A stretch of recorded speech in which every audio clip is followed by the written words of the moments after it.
जना मुठ्ठीभर संसदहरू भन्छु बच्चा, 2-4 जना मुठ्ठीभर मान्छेहरूले के तिनले हाम्रो देश बेच्ने हैसियत राख्छन्? के तिनले अधिकार राख्छन्? हाम्रो 3 करोड नेपाली जनताको भविष्यलाई प्रभावित पार्ने के तिनले त्यस्तो ठुलो निर्णय गर्ने हैसियत राख्छन्? के तिनको त्यो अधिकार छ? संसदमा पुगेका मुठ्ठीभर मान्छेहरूले नेपालको युग प्रभावित हुने कुरा त्यहाँ तिनले गर्न पाउँछन्? कदापि पाउँदैनन्। असम्भव छ। र हामी भन्छौँ हामी 6 दल, हाम्रो पार्टी, हामी प्रतिबद्ध छौँ कि नेपालमा यो पार्टी रहँदासम्म, नेपालमा यो मोर्चा रहँदासम्म, नेपालका श्रमिक जनता रहँदासम्म, नेपालका देशभक्त नागरिक रहँदासम्म तिनको सपना कहिल्यै पनि पुरा हुने छैन, पुरा गर्न दिइने छैन। किनकि हामीले भनेका छौँ उनीहरूले संसदलाई सार्वभौम भन्ने भनेका थिए। संसद भनेको सार्वभौमिक हो। संसदलाई जनताले सार्वभौमिक शक्तिको रूपमा, आफ्नो शक्ति दिएको प्रतिनिधि संस्थाको रूपमा बुझ्ने पनि गर्छ। त्यो एक हदसम्म सही कुरा पनि हो। तर संसदले कसको नेतृत्व गर्नुपर्छ? जनता सार्वभौमिक शक्ति भएपछि त्यो सार्वभौमिक शक्तिको नेतृत्व संसदले गर्नुपर्छ कि पर्दैन? संसदले जनताको प्रतिनिधित्व गर्न सक्ने आँट गर्नुपर्छ कि पर्दैन? त्यो थेक्न सक्नुपर्छ कि पर्दैन? नेपाली जनताले अहिले एमसीसी को विरोध गरिरहेका छन्। कम्युनिस्टले मात्रै होइन, कांग्रेसभित्र पनि एमसीसी राष्ट्रको हितमा छैन भन्ने मत जबरजस्त छ, गाउँ-गाउँसम्म छ, हरेक पार्टीभित्र बहस छ। मलाई लाग्छ नेपाली सेनामा पनि छ, नेपाल प्रहरीमा पनि छ, हुनुपर्छ। नेपाल गुम्यो भने राजनीति कहाँ गर्ने? नेपाल रहेपछि राजनीति गर्ने हो, नेपाल गुमेपछि राजनीति कहाँ गर्ने? कहाँ पार्टी राजनीति गर्ने हो? आज सिक्किमेली जनताको अगाडि त्यो चुनौती छैन।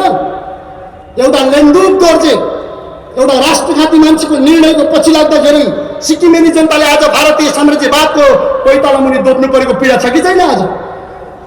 त्यसैले नेपालमा हामीले के भन्नुपर्छ भने संसदले देशको प्रतिनिधित्व गर्छ भने ठिक कुरा, संसदले राष्ट्रिय स्वाधीनताको पक्षमा काम गर्छ भने ठिक कुरा, संसदहरूले देशको पक्षमा इमानदारीपूर्वक काम गर्छन् भने सही कुरा। तिनी सार्वभौमिक शक्तिको रूपमा पनि मानिन सक्छ। जस्तो कि श्रीलङ्काले फर्काइदियो, त्यस हदसम्म श्रीलङ्काको सांसद श्रीलङ्काले जनताको प्रतिनिधित्व गर्ने सार्वभौमिक शक्ति बन्यो। तर आज नेपालमा उल्टो छ। नेपालमा जनताले एमसीसी खारेजीको माग गरेका छन्, राष्ट्रिय स्वाधीनताको माग गरेका छन्, तर नेपालका संसदहरू, त्यो पनि अल्पमतमा भएका संसदहरू, थोरै संख्याका स्वल्पमतले देश बेचेर खान्छन्। के त्यो सार्वभौमिक संसद हो? नेपाली जनताको सार्वभौमिक शक्तिलाई उल्टाएर दुरुपयोग गर्ने, राष्ट्रघातमा अपराध गर्ने, त्यो कसरी सार्वभौम हुन्छ? त्यसैले हामीले देख्यौँ यो संसदको औचित्य सिद्धिएको छ। यो संसद सार्वभौमिक संसद होइन, यो संसद अमेरिकाहरूको भत्ता पचाउने कठपुतलीहरूको संसद हो। त्यसैले आदरणीय जनसमुदायहरू, नेपालको संसदले सार्वभौमिक शक्तिको हैसियत गुमाएको छ। त्योसँग त्यो अधिकार छैन, रहेन। नेपाली जनताले सार्वभौमिकता चाहन्थे, यो संसदले बेचेर खाएको छ। नेपाली जनताले एमसीसीलाई फर्काउन चाहन्थे, तर यो संसदले लाछाप लगाइदिएको छ। त्यसैले हामीले भन्छौँ कि नेपालको संसद साम्राज्यवादीहरूको कठपुतली संसदमा बदलिएको छ र नेपालका संसदहरू साम्राज्यवादीका भजन मण्डलहरूमा बदलिएका छन्। उनको गुणगान गाउने, उनको तलवार चाट्ने शक्तिको रूपमा उनीहरू बदलिएका छन्। त्यसैले यसले गरेको निर्णय सार्वभौमिक निर्णय हुन सक्दैन, कदापि हुन सक्दैन। हामीले शेरबहादुर देउवालाई स्मरण गरेका थियौँ। नेपाली काङ्ग्रेसको इतिहास नेपालमा कुनै बेला एउटा विद्रोही र क्रान्तिकारी शक्तिको रूपमा थापित थियो, तर जब यसले जिम्मा पायो, नेपाली काङ्ग्रेसले यस्ता ठुला गल्तीहरू गर्दै आयो। नेपाली जनताले काङ्ग्रेसलाई अहिले तपाईँ भोकको कुरा छोडिदिनुहोस्, नेपाली जनताले के बुझ्छिन् भने नेपाली काङ्ग्रेस भनेको देश बेचेर खाने पार्टी, राष्ट्रघाती पार्टी हो भनेर गाउँ-गाउँमा बुझ्छिन्। 11 सालमा कोशी बेचेर खाने काङ्ग्रेस, 15-16 सालमा गण्डक बेचेर खाने काङ्ग्रेस, महाकाली बेचेर खाने काङ्ग्रेस, नेपालका 16वटा भन्दा बढी राष्ट्रिय उद्योगहरूलाई दलाल पुँजीपतिहरूको खल्तीमा हालिदिने काङ्ग्रेस नेपाली जनताको नजरमा एउटा दलाल, एउटा राष्ट्रघाती पार्टीको रूपमा बदनाम छ र गिर्दै गएको छ। तिनका ठुला स्वर, ती ठुला स्वर नेपाली जनताका स्वर होइन। ती ठुला स्वर संसदमा नेपाली काङ्ग्रेसका संसद बनिने मान्छेहरूले उठाएका ठुला स्वरहरू, ती डलरबाट औराएका डकारहरू हुन्। तिनको पछाडि कुनै पनि हैसियत छैन। ती नेपाली जनताका मतहरू होइन। त्यसैले आदरणीय जनसमुदायहरू, काङ्ग्रेसले सुधारोस्, एउटा मौका पाएको छ।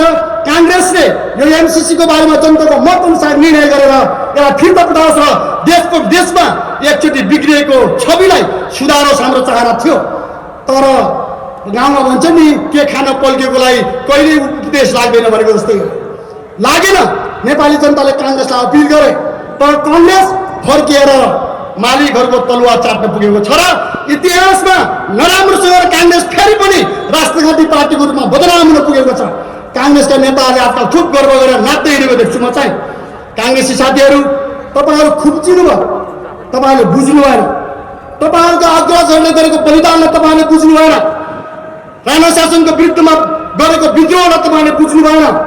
राणा शासनको विद्रोह भनेको एक प्रकारले अंग्रेजी उपनिवेशको विरुद्धको विद्रोह पनि थियो। यो कुरा कांग्रेसले हेक्का राख्नु पर्थ्यो। राणा शासन र अंग्रेज मिलेर नेपालमा दमन गरेका थिए। राणा शासनको विरुद्धको विद्रोह भनेको एक प्रकार राष्ट्रिय स्वाधीनता, अंग्रेजको उपनिवेशवादी नीतिको विरुद्धको एउटा विद्रोह पनि थियो। तर कांग्रेसले त्यो कुरा भुल्यो। जब कांग्रेस पावरमा पुग्यो, अंग्रेजहरूको तलुवा चाटेर राणाहरू 104 वर्ष टिके।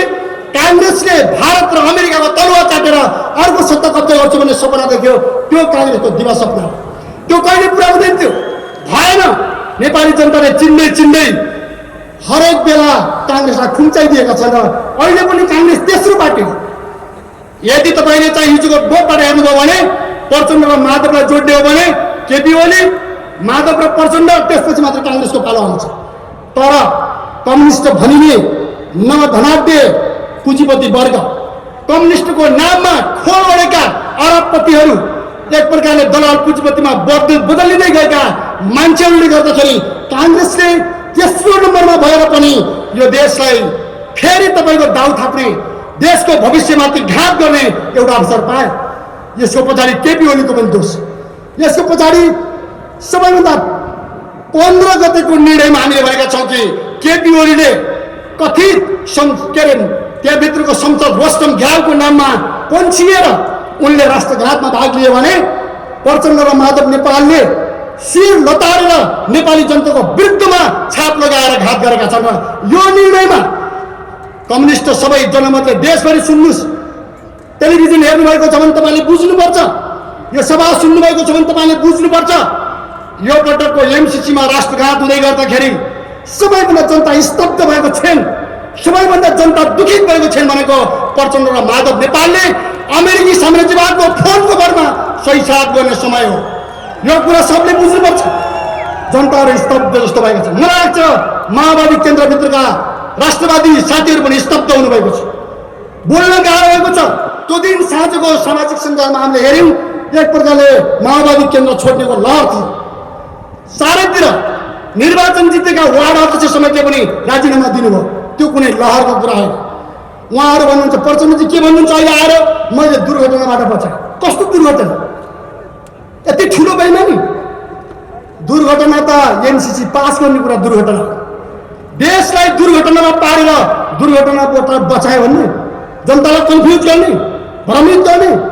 वास्तविकतामा साँचो कुरा के हो आदरणीय जनसमुदाय भने शेरबहादुर देउवा, प्रचण्डजी र माधवजीहरू मिलेर एउटा ठुलो दुर्घटना देशमा बनाउन खोज्नुभयो, ल्याउन खोज्नुभयो। त्यो दुर्घटनाले नेपालका 3 करोड जनताको भविष्यलाई लपेट्ने खतरा थियो र खतरामा पार्ने खतरा थियो, छ अहिले पनि। तर हामी त्यो दिँदैनौँ।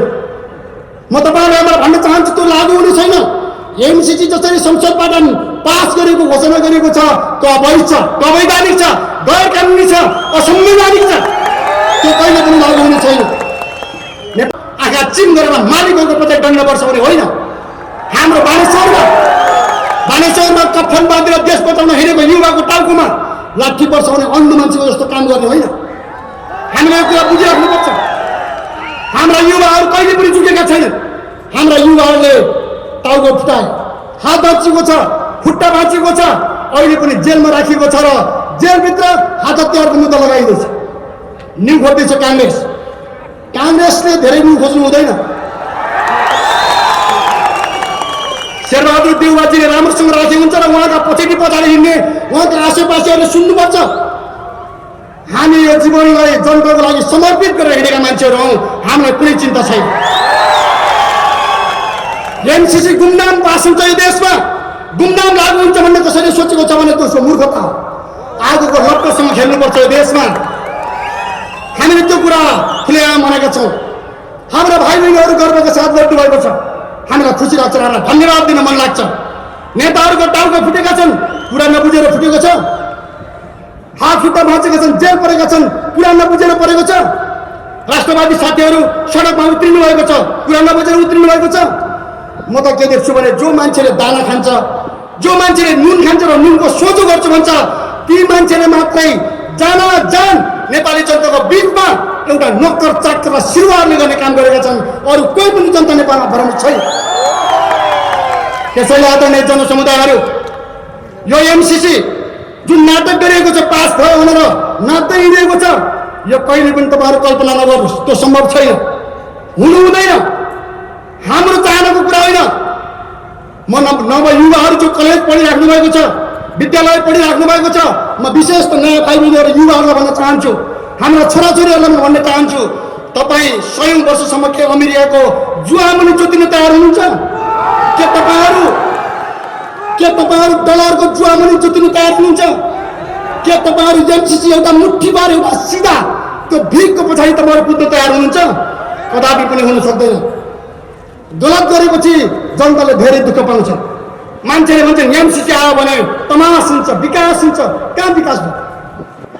यो 50 अरबले विकास हुन्छ? 72 अरब त एमसीले मात्रै खाएको छ। त्यहाँ लड न केपी ओली। म भन्न चाहन्छु, केपी ओली र प्रचण्ड तिमीहरूले हामीलाई प्रतिबन्ध लाग्नु हुँदैन थियो। एमसीसीबाट 72 अरब झार्नु पर्थ्यो। किन झार्नु? तिमीहरूले मिलेर खाएनौ। 72 अरब पैसा तिमीले 22 अरबमा मिलायो। 22 अरब मिलाए बापत तिमीले कति पायौ? एकचोटि घनश्याम भुषालले भनेका सबले खाएका छन्। यो कुरा सत्य होइन। नेपालको एउटै कम्पनीले 72 अरब रुपियाँ अपचलन गरेको छ, अनि 50 अरबको लागि नेपाल बेच्नुपर्छ, नाक रगड्नुपर्छ अमेरिकाको अगाडि। हामीले कदापि पनि हुँदैन। हाम्रा युवाहरूले यो कुरा बुझ्नुपर्छ। नेपालमा अहिले पनि 62 अरब राजस्वको कर उठाउन बाँकी छ। को त्यो कर तिर्न बाँकी रहेका मान्छे यहाँका दलाल पुँजीपतिहरू होइनन्। नेपाली जनताको सम्पत्ति सोहोर्ने दलालहरू होइनन्। तिनीहरूबाट 62 अरब रुपियाँ तिमीहरू किन उठाउन सक्दैनौ? दलाल भनेपछि पिछाड फेर्दै हिँड्नुपर्छ। तिमीहरू लोभ लालचमा फस्नुपर्छ। अनि 62 अरब कर उठाउन नमानेर 50 अरबको लागि देशलाई बेच्न जाने तिमीहरू। त्यसकारण यो लागू हुँदैन। हामीले भनेको के हो? तर हेर्नुहोस्, हामीले समयमा ध्यान दिएनौँ भने धेरै नै खतरनाक कुराहरू आउँछन्। अङ्ग्रेजसँग राणाले गरेको सुगौली सङ्घर्षले 104 वर्षसम्म सामन्तवादको जाने शासनको तरबार हामीले खेप्नु पर्यो। जाने शासनको हामीले चाहिँ उत्पीडन भोग्नु पर्यो। 1950 को सन्धिको कारणले गर्दा नेपालमा भीमदत्त पन्तहरू मारिए। यो कुरा तपाईँ सबैले बुझ्नुपर्छ। 1950 मा नेपालको काङ्ग्रेस, त्यति बेलाको चाहिँ भारतको चाहिँ पार्टीहरू र यहाँको सरकारले गरेको गलत राष्ट्रघाती सम्झौताको कारणले गर्दाखेरि भीमदत्त पन्तहरूलाई भारतको सेना आएर मारिनु पर्यो। केहीसँग इन्डियाको सेना आएर समात्नु पर्यो। इन्डियाको सेनाले नेपालमा अहिले पनि त्यसको मौकाको फाइदा उठाएको छ। यदि हामीले हाम्रा नयाँ पिँढीका युवाहरूले, विद्यार्थी नौजवानहरूले यो कुरा राम्रोसँग बुझ्नु भएन भने यो एमसीसीले कैयौँ ठुला दुर्घटनाहरू निम्ति आउनेवाला छ। त्यसैले अहिले नै यसलाई लागू गरेर दिएर होइन, यसलाई लागू नै गरेर दिएर यसलाई खारेज गरिदिनुपर्छ। त्यसपछि मात्रै नेपाली जनताको नयाँ भविष्यको यात्रा सुरु हुन्छ। त्यसैले युवा साथीहरू, यो कसरी सम्भव छ?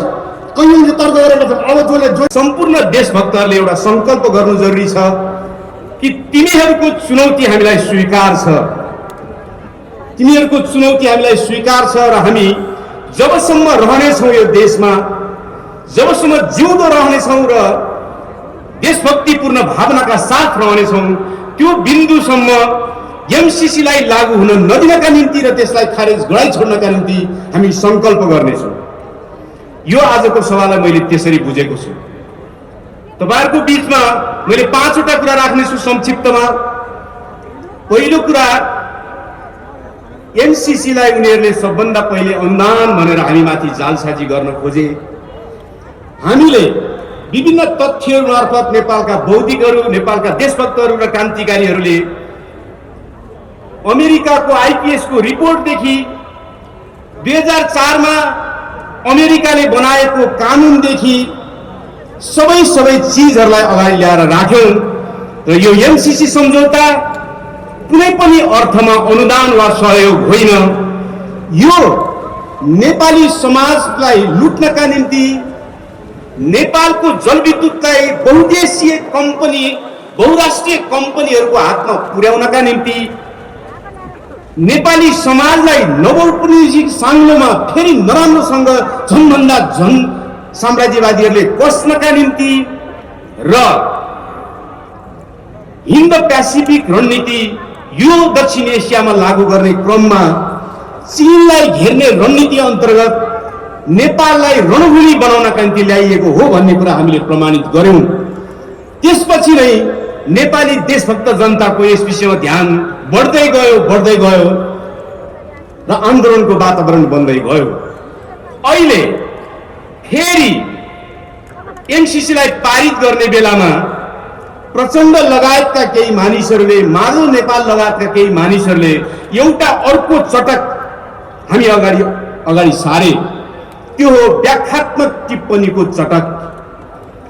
त्यो व्याख्यात्मक टिप्पणीको चटक मैले किन गरेँ भनेर पत्रकार सम्मेलनमा भन्ने बेलामा प्रचण्डले भने, म त 1.5-2 साल अगाडि नै सामान्य संकल्प प्रस्ताव राखेर पास गर्ने पक्षमा थिए, तर केपी ओलीले मानेनन्, नत्र त्यति बेलै भइसक्थ्यो। पछि मात्रै उनले नमानेपछि गिजोलिएको हो र म यो व्याख्यात्मक घोषणामा आइपुगेको हो।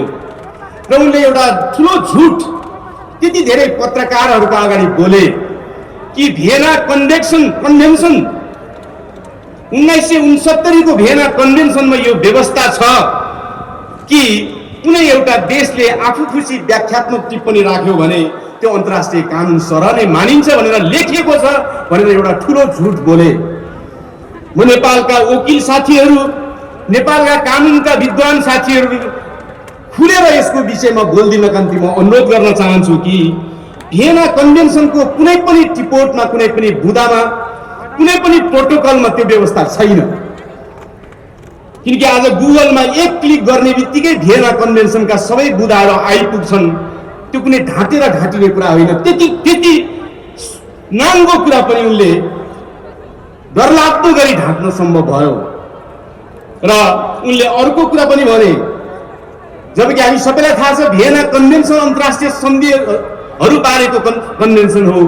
त्यसमा अमेरिकाको कांग्रेसले पास पनि गरेको छैन त्यो भियना कन्भेन्सनलाई कि अमेरिकाले लागू गर्न बाध्य छैन। अर्को कुरा, केही बुद्धिजीवीहरूलाई प्रयोग गरेर टेलिभिजनको पर्दामा भनाइदैछ कि भियना कन्भेन्सनमा त्यो बुँदा नभए पनि संयुक्त राष्ट्र संघको एउटा कानुन आयोग छ 2011 को आसपासमा, त्यसले एउटा व्याख्या गरेको छ कि सन्धिको साथसाथमा त्यस्ता घोषणाहरू राखिन्छन् भने त्यसलाई सन्धिको अङ्ग बनाइन्छ। तर संयुक्त राष्ट्र संघको कानुन आयोग, संयुक्त राष्ट्र संघको सम्पूर्ण महासभा होइन, कानुन आयोग भनेको त्यो सुझाव गर्नका निम्ति गठन गरिएको हो। र त्यो कानुन आयोगको त्यो सिफारिसमा के छ भने दुईटै पक्षले सहमति जनाएका चिठी पत्रहरूलाई मात्रै सन्धिको अङ्ग मान्न सकिन्छ भनेर व्याख्या गरेको छ।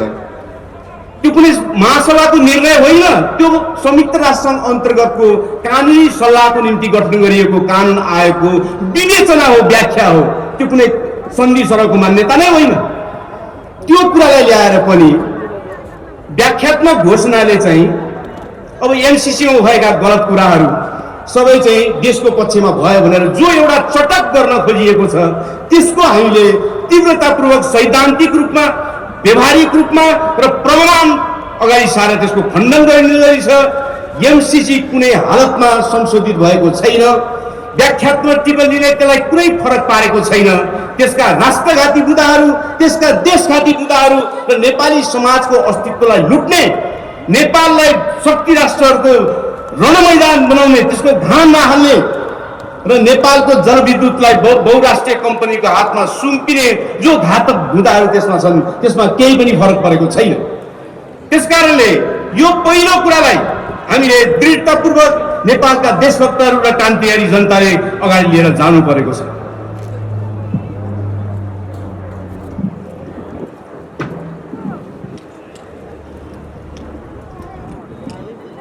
किनभने दुश्मनहरूले तर्कहरू, दुश्मनहरूले झुठा तानाबानाहरूद्वारा आम नेपाली जनतालाई गुमराह पार्नेछन्।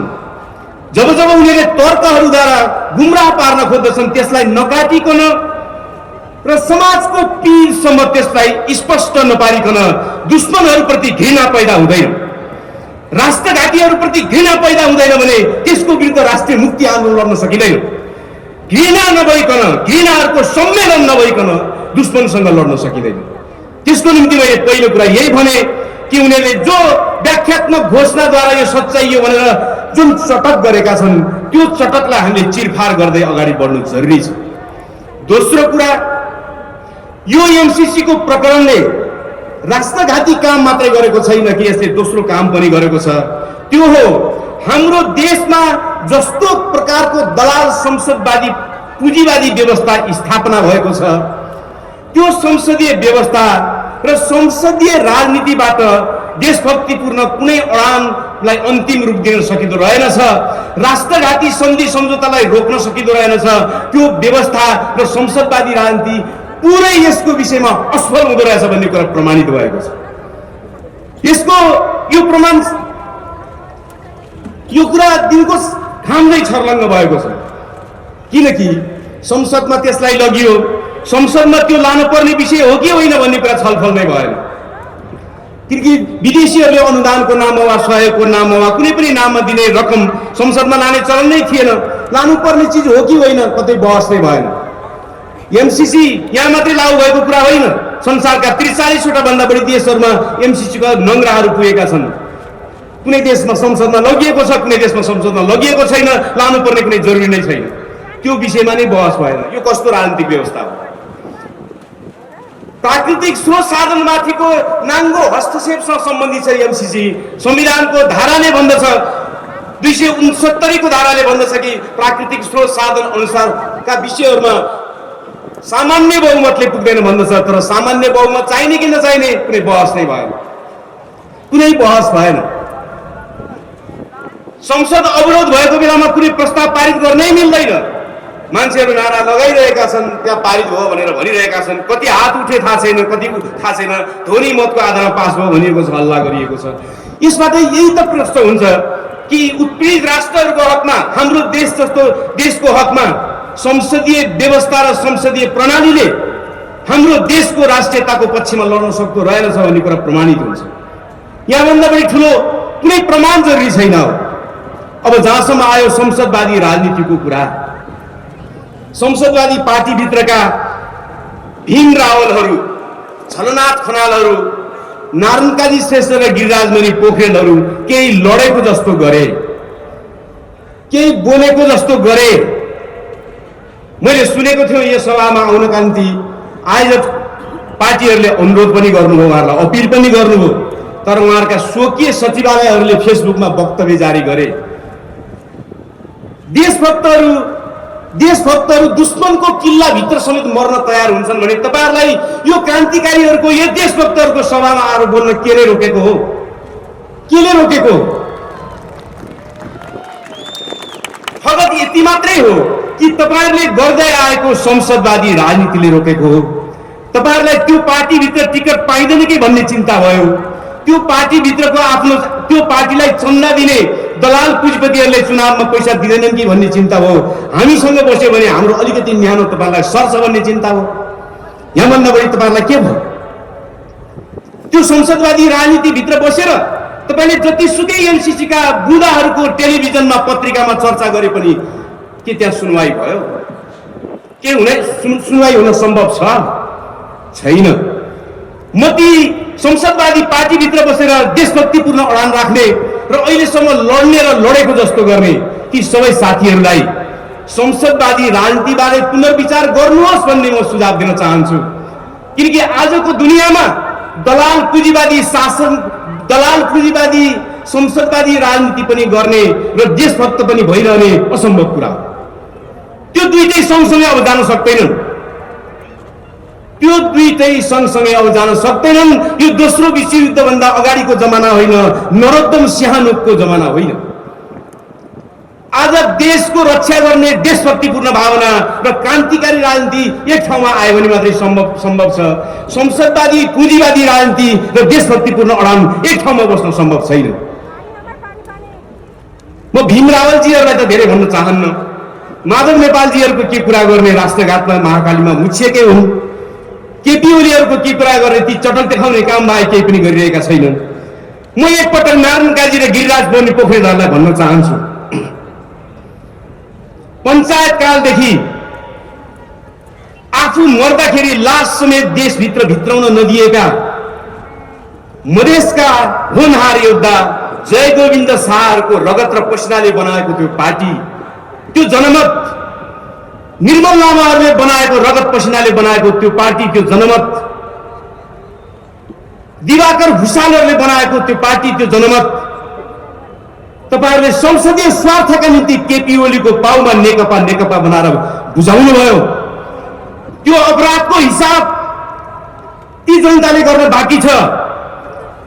अब एउटा तपाईहरुसँग चान्स बाँकी छ, समय बाँकी छ कि तपाईहरुको एउटा अन्तिम प्राण तत्त्वको रूपमा बाँकी रहेको राष्ट्रिय स्वाधीनताको मुद्दा जो तपाईहरु लगातार फलाक्दै आउनु भएको थियो, यसपल्ट माओवादी केन्द्रले गरेको राष्ट्रघातसँग तपाईहरुले सम्बन्ध विच्छेद गर्नु भएन भने तपाईहरुको त्यो प्राण तत्त्व पनि सकिनेछ र तपाई कतैको निम्ति, कुनै देशभक्तको निम्ति, कुनै जमातको निम्ति लायक हुनुहुने छैन। समयमै सोच्नुस्, संसदवादी पार्टीभित्र देशभक्ति पुराण अडान राख्दै आउनुभएका, राखे जस्तो गर्दै आउनुभएका सबै मित्रहरूले सोच्नुस्, किन राष्ट्रघात माटोको सवाल हो। यो कुनै पार्टीको, कुनै बापको, कुनै राजनीतिक मुद्दाको छिनाझपटीको मात्रै सवाल होइन। यो माटोको मुद्दामा पनि जो अगाडि आउन सक्दैन त्यसलाई राष्ट्रले कहिले माफ गर्न सक्दैन। दोस्रो कुरा यो प्रमाणित भएको छ, मैले भने। तेस्रो कुरा थुप्रैलाई लागेको छ। अघि अस्ति बानेश्वरमा पुलिससँग लड्दै एमसीसी पारित भयो रे भन्ने खबर बाहिर आएपछि केही साथीहरू अलि निराश मुद्रामा घर फर्किनुतिर लागेको मैले देखेँ।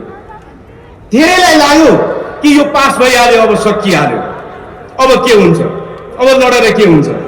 कुरा त्यस्तो छैन।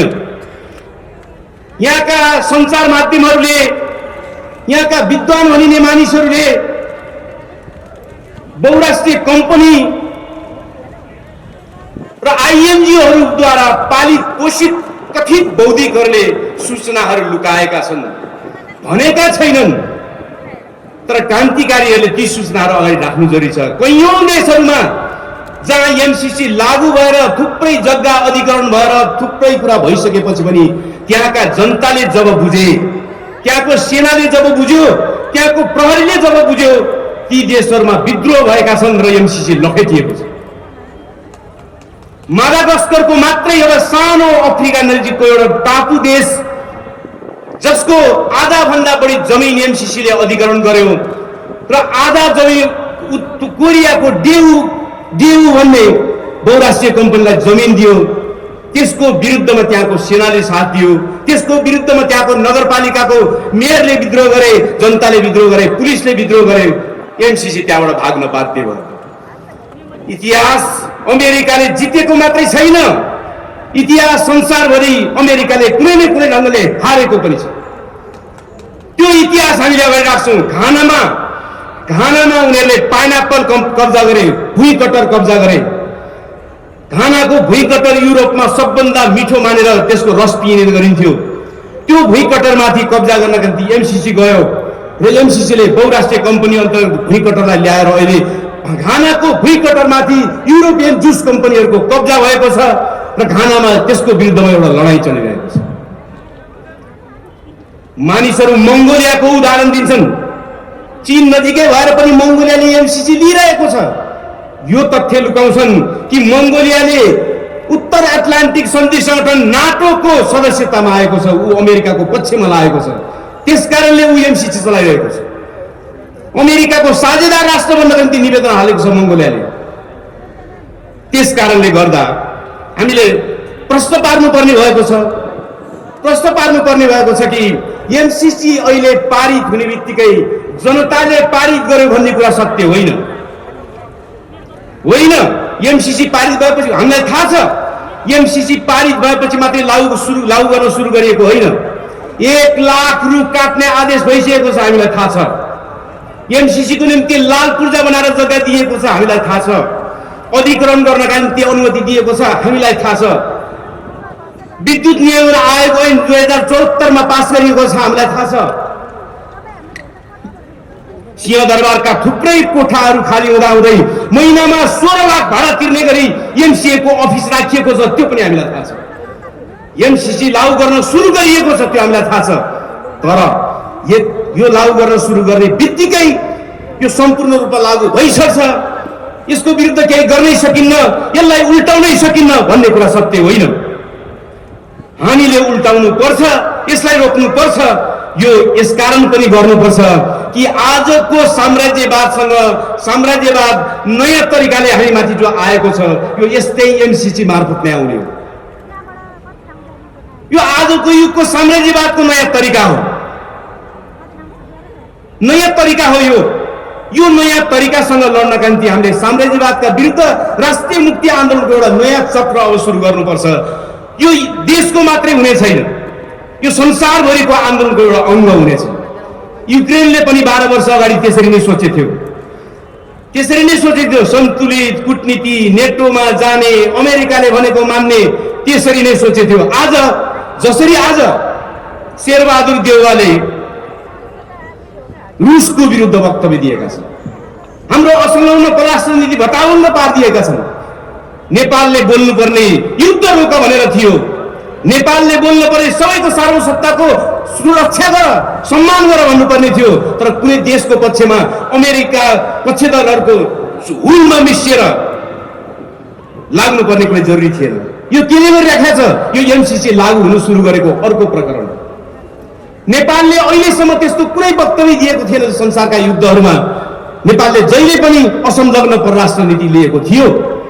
तर पहिलोचोटि एमसीसी पारित भएको 1 हप्ता बित्न नपाउँदै अमेरिकासँगै, जहाँ भारत र चीन जस्ता मुलुकहरू खामोश छन्, तटस्थ छन्, त्यहाँ शेरबहादुर देउवाको सरकार बुल्लुक्क उफ्रेर अमेरिकाको लहरमा बसेर वक्तव्य दियो। यो के हो? यो 12 वर्ष अगाडि युक्रेनले थालेको चक्र जस्तै हो। 12 वर्ष अगाडि युक्रेनले जसरी थालेको थियो आफ्नो कूटनीति, आफ्नो अन्तर्राष्ट्रिय सम्बन्ध, युक्रेन आज कहाँ पुग्यो? युक्रेनको रणभूमि भयो आज युक्रेन। आज राष्ट्रघातीहरूले एमसीसी पारित गरेर अमेरिकी लबीमा लगेर विश्व साम्राज्यवादको लबीमा बसेर उनीहरू जसरी लामबद्ध हुन खोजेका छन्, देशलाई घचिट्न खोजेका छन्, खिसार्न खोजेका छन्, यसले यो देशलाई रणभूमि बनाउने छ। के नेपाली जनता त्यो रणभूमि बनाउने स्थितिको सामना गर्न तयार छैन? अवश्य तयार हुन्छ, हुनै पर्दछ। त्यसकारणले चौथो कुरा मैले भन्ने कुरा के हो भने यो एमसीसी केवल एमसीसी होइन, आजको साम्राज्यवादको मुख्य रणनीतिभित्रको एउटा अङ्ग हो। त्यसकारणले एमसीसी विरुद्ध सङ्घर्ष हाम्रो राष्ट्रिय स्वाधीनताको सङ्घर्ष मात्रै होइन, विश्व साम्राज्यवाद विरोधी सङ्घर्षको एउटा अङ्ग हो। संसारभरिका जनताले अमेरिकी साम्राज्यवाद कसरी आउँदैछ भन्ने अब बुझ्दैछन्। नेपाललाई त मार्नै पर्न सुरु भइसकेको हामीले नबुझी सुखै छैन। त्यसकारणले हामीले साम्राज्यवाद विरोधी नयाँ आन्दोलनको रूपमा, नयाँ चक्रको रूपमा, नयाँ आन्दोलनको रूपमा, नयाँ परिवेशको रूपमा हामीले यसलाई विकास गर्नुको कुनै विकल्प छैन। यदि हामी त्यसरी विकास गर्न लाग्छौँ भने हामी एमसीसी रोक्न सक्छौँ, यसको लागू भएको कुरा रोक्न सक्छौँ, यसलाई चकनाचुर पार्न सक्छौँ। हामीभन्दा थोरै जनसङ्ख्या भएका देशहरूले एमसीसीलाई ठुलो चटाए भने हामी सक्दैनौँ। किन सक्दैनौँ? हामी सक्छौँ। त्यसको निम्ति हामीले योजनाबद्ध रूपमा अगाडि लानु छ। र अन्तिममा म तपाईँहरूसँग एउटा कुरा गरेर बिदा हुन्छु। त्यो के भने हामीले केही त्रुटिहरू पनि गरेका छौँ। हामी क्रान्तिकारीहरूले, हामी देशभक्तहरूले यो बीचमा केही त्रुटिहरू गर्यौँ। हामीले 1.5 वर्ष अगाडिदेखि नै एमसीसी को विरुद्ध केन्द्रित आन्दोलनहरू सुरु गरेकै हो। विभिन्न मोर्चाबन्दी पनि हामीले बनाएकै हो। तर हामीले त्यसलाई निरन्तरता दिन सकेनौँ। यो कुरा सत्य हो। हामीले निरन्तरता दिन सकेनौँ, त्यसलाई परिमार्जन गर्न सकेनौँ र त्यसलाई देशव्यापी तल्लो तहका जनतासम्म हामीले पुर्याउन सकेनौँ, जसको कारणले देशका सचेत तबका त अलिकति उठ्यो, तर देशको पीडमा रहेको दैनन्दिन श्रममा मात्रै बाँच्नुपर्ने त्यो श्रमिकहरूको विशाल करोडौँको फौजलाई हामीले यो कुरा पुर्याउन सकेनौँ। यसमा हामी आत्मालोचित हुनुपर्छ र अहिले हाम्रो रणनीतिलाई हामीले परिमार्जित गर्न सक्नुपर्दछ। किन क्रान्तिकारीहरू अगाडि बढ्न तयार हुन्छन्, मर्न तयार हुन्छन् मात्रै होइन, उनीहरू आफ्ना गल्तीहरूबाट सिक्न तयार हुन्छन्, त्यो पनि क्रान्तिकारीहरूको गुण हो, देशभक्तहरूको गुण हो। यो बीचमा हामीले जो त्रुटि गर्यौँ, त्यो त्रुटिले हामीलाई एमसीसी को विरुद्धमा जुन उचाइको आन्दोलन बनाउन सम्भव थियो, बन्दै गएको थियो, त्यसलाई केही न केही हामीलाई असर पर्यो। मित्रहरू, अब दुश्मन सम्पूर्ण रूपमा हाम्रो विरुद्ध आइसकेको छ, नेपाली जनताको विरुद्ध, नेपाल राष्ट्रको विरुद्ध आइसकेको छ। संसारभरि एमसीसी को बारेमा र अमेरिकी साम्राज्यवादका बारेमा, त्यसको विरुद्धमा वा अरू खाले साम्राज्यवादका विरुद्धमा एउटा साम्राज्यवाद विरोधी मोर्चाको निम्ति अनेकन प्रयत्नहरू अगाडि बढिरहेका छन्। हाम्रो यो 6 दल र आज 6 दल र 2 मोर्चाको जो संयुक्त कार्यक्रम भइरहेको छ, हामी सङ्घर्षमा छौँ। हामीले यो सङ्कल्प आज एउटा गर्नुपर्छ कि अब हामीले साम्राज्यवाद विरोधी एउटा नयाँ उचाइको मोर्चा बनाउन सक्नुपर्दछ। त्यो बनाउनै पर्दछ। साम्राज्यवाद विरोधी एमसीसी मात्रै होइन, एमसीसी अनिवार्य रूपमा त्यसको ताजा प्रकरण हो, तर साम्राज्यवाद विरोधी नयाँ उचाइको लडाईँको निम्ति, सङ्घर्षको निम्ति हामीले अब एउटा नयाँ खालको संयुक्त मोर्चा सङ्गठन निर्माण गर्न सक्नुपर्दछ। त्यसमा सम्पूर्ण देशका कम्युनिस्ट बाहेकका देशभक्तहरूलाई पनि त्यसमा समेट्न सक्नुपर्दछ र त्यो दिशामा हामी सृजनात्मक हुन आजैदेखि सुरु गर्नुपर्दछ। म मित्रहरूलाई भन्न चाहन्छु कि 6 पार्टी र 2 मोर्चाको छलफलमा यो विषयले प्रवेश पाइसकेको छ। यो विषयले प्रवेश पाएको छ र हामी सबै कुनै न कुनै स्तरमा गम्भीर हुन थालेका छौँ।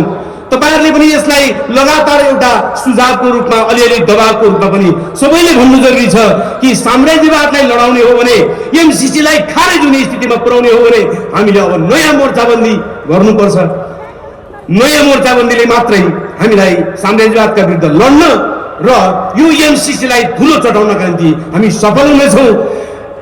मैले भने सुरुमै यो संकल्प सभा पनि हो। हामी सबैले संकल्प गरौँ, जबसम्म एमसीसीलाई धुलो चटाइने छैन, हामी निदाउने छैनौँ, हामी लडिरहनेछौँ।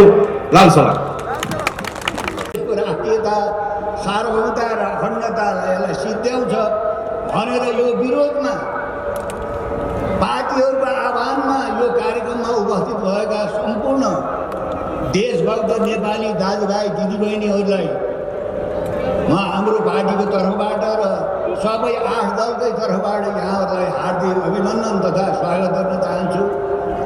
त्यस्तै मिडियाकर्मी साथीहरू, सुरक्षाकर्मी साथीहरू सबैलाई म धन्यवाद दिन चाहन्छु। यो एमसीसीको बारेमा धेरैलाई चाहिँ भ्रम छ। जब 2007 सालमा नेपालबाट राणाहरू गए, राणाहरू स्वयं ब्रिटिस साम्राज्यवादको चाहिँ टेको लाएर नेपाली जनतालाई रैती बनाएर शासन गरिरहेका थिए। राणाहरूलाई नेपाली जनताले हटाएपछि 7 सालपछि नेपालको सत्तामा बसेकाहरूले नेपालको राष्ट्रियता, सार्वभौमता र अखण्डताको रक्षा गरेर होइन, त्यो राष्ट्रको अखण्डताको सौदाबाजी गरेर लगातार नेपालमा राज गरिराखे र देशमा यो चाहिँ 70 वर्षको अवधिमा धेरै देशहरूबाट आर्थिक सहायता आउने गरेको छ। तपाईहरुलाई थाहा छ, चाहिँ अहिलेका ठुला देशहरू भारत, अमेरिका, चीन लगायत जापान धेरै देशबाट हाम्रो देशमा विकास गर्न, नेपाली जनतालाई रोजीरोटी दिन भनेर खरबौँ रुपियाँ चाहिँ नेपालमा भित्रिएको छ। यो 70 वर्षको अवधिमा विदेशी सहायता नेपालमा आउँदा कहिल्यै नेपालका राजनीतिक पार्टीहरूले यस्तो खालको विरोध गरेको, यस्तो सभा गरेको, विदेशीले दिएको अनुदान चाहिन्न भनेर चाहिँ गल्ली गल्लीमा, जिल्ला जिल्लामा, टोल टोलमा, प्रदेशहरूमा लाखौँ लाख नेपाली जनताले विरोध गरेको तपाईँले सायद देख्नु भएको थियो। त्यस कारणले अमेरिकनहरूले हाम्रो नेपालीहरूको बाटो मुक्त गरिदिनको लागि, हामी हिँड्ने बाटो साङ्ग्रो भयो भनेर बाटो मुक्त गरिदिनको लागि अनि नेपालमा उत्पादित विद्युतलाई चाहिँ विदेश निकासी गर्नको लागि प्रसारण लाइन बनाउने भएर दुईटा विषयमा 50 करोड अमेरिकी डलर आर्थिक सहायता दिने कुरा भयो, सम्झौता भयो। उनीहरूको जो अनुदान हो कि लगानी हो यसको बारेमा नि व्यापक छलफल भएको छ। स्वयं अमेरिका दाताहरूले भन्छन् यो लगानी हो। अमेरिकाको पक्षमा अमेरिकाको आरती गाएर यहाँ सत्तामा रहनेहरूले यो सहयोग हो, नेपालीहरूको गरिबी हटाउन, नेपालको उन्नति गर्न अमेरिकाले यो दान हो भनिरहेको छ। कहीँ दान दिएछ भने 13 करोड अमेरिकी डलर त नेपालले त्यसो मिसाएछ नि फेरि। त्यो हाम्रो के हो त्यो 13 करोड अमेरिकी डलर। त्यस कारणले यो अमेरिकाको लगानी हो, अमेरिकाको लगानी हो। यो लगानीको विरुद्धमा आज मेचीदेखि महाकालीसम्म प्रवासमा बस्ने पनि सचेत नेपालीहरूले एमसिसी चाहिँदैन, देश बेच्न पाइँदैन भनेर सांसद धेरै नेपालीहरूले चाहिँ आन्दोलन गरिरहेका छन्। त्यस कारणले हामीले के बुझ्नुपर्छ भनेर भन्दाखेरि यो आजभन्दा 2-3 वर्ष पहिले अहिलेको प्रतिपक्षले पास गर्ने कोसिस गरेको थियो संसदबाट। संसदबाट अझ नयाँ कुरा त तपाईँ के बुझ्नुहोस् भने अहिलेसम्म विदेशीहरूले दिएको अनुदान संसदबाट पारित भएको इतिहास छ कहीँ? जापानले दिन्छ, अमेरिकाले दियो, यसभन्दा पहिले बेलायतले दियो, भारतले दिन्छ, चाइनाले दिन्छ। हामी भिखमङ्गालाई, हामी गरिबलाई दिएको दान संसदबाट पारित हुने चलनै थिएन। त्यस कारणले संसदबाट पारित गरेर एमसिसीलाई नेपालको ऐन कानुनभन्दा माथि राखेर त्यसको भिटो लाएर अमेरिकाले आफ्नो बाफ बैरी सार्न चाहन्छ। नेपाललाई चाहिँ शक्ति राष्ट्रको क्रीडास्थल बनाउनुको लागि यो एमसिसी चाहिँ जबरजस्ती आएको छ। नेपालमा मात्रै होइन, अहिले कैयौँ देशहरूमा यसले यस खालको तपाईँको चाहिँ खेल गरिरहेको छ र कैयौँ राष्ट्रहरूले इन्कार गरेका छन् देशहरूले। त्यसो भएको हुनाले हामीले के बुझ्नुपर्छ भने यो एमसिसी यदि नेपालको हितमा भएको भए, नेपाललाई अनुदानको रूपमा आएको भए हामीले यसरी विरोध गर्नुपर्ने, यसको विरोध गर्नुपर्ने, यो खारेज गर्नुपर्छ भनेर हामीले भन्ने कुरै थिएन। तर दुःखको कुरा संसदमा तपाईँले देखिहाल्नुभयो, केही साथीहरूले 2-4 महिना हल्ला गरे। के हल्ला गरे भनेर भन्दाखेरि चाहिँ एमसिसी भित्र भएका जुन खराबीहरू छन्, देशको राष्ट्रियता, सार्वभौमता, अखण्डतामा आँच आउने विषयहरू चाहिँ हटाउनुपर्छ।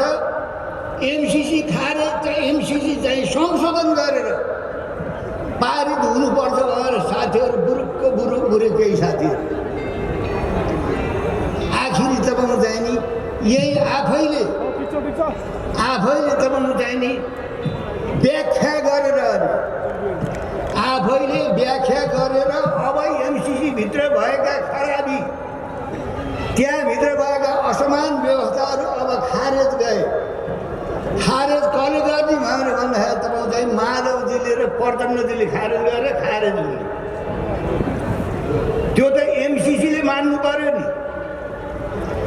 नेपालका शासकहरूले एमसिसी नेपाली जनताको हितमा छ कि छैन, नेपालको राष्ट्रियता, सार्वभौमता र अखण्डतामा चाहिँ यसले आज पुर्याउन भएर सोध्ने कसलाई?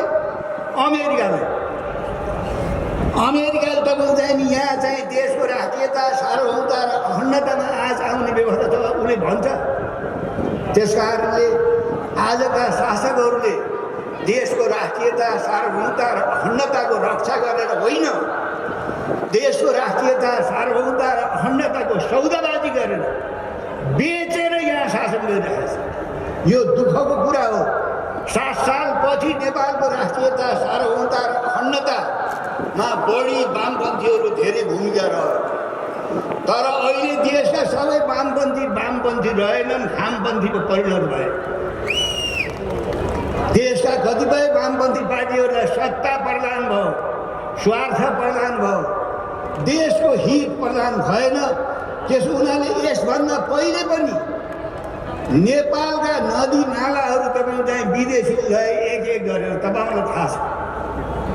कोशी गयो, गण्डकी गयो, महाकाली बेचे। आजभन्दा 27 वर्ष पहिले महाकाली चाहिँ भारतलाई चाहिँ सुम्बन्दा महाकाली सन्धि हुँदा पनि नेपाली जनताले यस्तै चाहिँ आन्दोलन गरिरहेको छ। अहिलेका शासकहरू र अहिलेका प्रतिपक्षकै हातबाट महाकाली सन्धि बेचे। अपर कर्णाली तपाईँ चाहिँ बेचे। नेपालको जल स्रोत तपाईँ चाहिँ हाम्रो हातमा छैन, तपाईँ चाहिँ छिमेकीले कब्जा गरिसकेको छ। अब त्यो जल स्रोतलाई तपाईँ चाहिँ अमेरिका र चाहिँ भारत भएर प्रयोग गरेर तपाईँ चाहिँ यहाँको विद्युत विदेशमा चाहिँ निकासी गर्ने र हामीलाई हेरी गराउनु चाहिँ ख्याल छ। त्यति मात्रै होइन, आज संसारमा चाइनाले पनि पुँजीवादको विकास गरेको छ। चाइनालाई पनि तपाईँ चाहिँ संसारको बजार चाहिएको छ। त्यसो हुनाले अहिलेको मूल शक्ति, दुईटा शक्ति चाइना र अमेरिकाको बिचमा जुन प्रतिस्पर्धा छ, त्यो प्रतिस्पर्धामा तपाईँ चाहिँ अमेरिकाले के हिसाब गरिरहेको छ भन्दाखेरि नेपाल चिनको तपाईँ चाहिँ काखमा छ। नेपाललाई चाहिँ उपयोग नगरिकन चिनलाई ठेगान लाउन सकिन्न भन्ने चाहिँ अमेरिकाको रणनीति छ। त्यसअनुसार आज अमेरिकन लगायत भारतीय शासकहरूले तपाईँ चाहिँ नेपाललाई चाहिँ एउटा क्रीडास्थल, आज युक्रेनमा जुन तपाईँ चाहिँ अमेरिका र रुसको कारणले तपाईँ चाहिँ युक्रेनका जनताहरू चाहिँ ठुलो आपद विपद भोगिरहेका छन्। यो एमसिसी तपाईँ चाहिँ हामीले तपाईँ चाहिँ नि स्वीकार गरेर अमेरिकनहरूलाई यहाँ हुल्ली जो षड्यन्त्र भइरहेछ संसदबाट पास गरे। संसदमा त नेपाली काङ्ग्रेस पहिलेदेखि तयार थियो। नेपाली काङ्ग्रेसले तपाईँ चाहिँ नि यहाँ उद्योग धन्दा निजीकरण उदारीकरण गरेर तपाईँ चाहिँ राष्ट्रिय उद्योग धन्दा कल कारखानाहरू सब निजीकरण, शिक्षा निजीकरण, स्वास्थ्य निजीकरण, अनि तपाईँ चाहिँ अरू सार्वजनिकहरू सबै निजीकरण। त्यो निजीकरण तपाईँ चाहिँ साम्राज्यवादीहरूले बोलाएको चाहिँ नीति हो, उदार अर्थतन्त्र। स्वास्थ्यको जिम्मा सरकारले नलिने, शिक्षाको जिम्मा सरकारले नलिने, रोजगारीको जिम्मा सरकारले नलिने, सबै बजारलाई व्यक्तिलाई। आज देख्नु त कम्युनिस्ट पार्टीको नामबाट तपाईँ चाहिँ आज जुन रजाइ गर्ने अनि समाजवाद, प्रजातान्त्रिक समाजवादको नामबाट आज देशमा जुन शासन गरिरहेका छन्, आज देश बर्बाद हुँदै गइरहेको छ। आज दिनको 1500-2000 का दरले तपाईँ चाहिँ नयाँ पिँढीहरू तपाईँ चाहिँ विदेशमा भागिरहेको छ। यहाँ तपाईँ चाहिँ हामी पुरै परनिर्भर छौँ। हामीलाई गुन्द्रुक पनि अरूले पठाइदिनु पर्ने। तिब्बतीयनहरूले जनै लगाउनन्, जनै उतैबाट आउँछ, हामी जनै तिब्बतबाट आएर हामी कति परनिर्भर भयौँ। यसरी हाम्रो अस्तित्व रहन्छ। ल भन्नुहोस्, हामीले गुन्द्रुकसम्म बनाउन नसक्ने अर्बौँको तपाईँ चाहिँ नि खाद्यान्नहरू नेपाल बाहिर ल्याउनु पर्ने। त्यसो हुनाले अहिले तपाईँ चाहिँ त्यहाँ त्रिपुरेश्वरमा जानुहोस्, हजारौँ नयाँ युवा युवतीहरू पासपोर्ट बनाउने लाइनमा छ। रित्तै छ देश। यहाँ बस्ने शासकहरू तपाईँ चाहिँ साम्राज्यवादीहरूको तपाईँ चाहिँ सहायता लिएर यहाँ घुस खाएर भ्रष्टाचार गरेर मुलुक टाट पल्टाइरहेको छ। 7 महिना भयो संसद चलेको छैन। न्यायपालिका ध्वस्त छ। कार्यकारिणीको काम चाहिँ घुस खाएर तपाईँ चाहिँ आफ्ना मान्छे ठाउँमा पठाउनु। हेर्नु त देशको तपाईँ चाहिँ न्यायपालिका चाहिँ संसदको के अभिगत छ, कार्यकारिणीको के अभिगत छ। कति दिन भयो तपाईँ चाहिँ न्यायपालिका तपाईँ चाहिँ छेदविच्छेद भयो।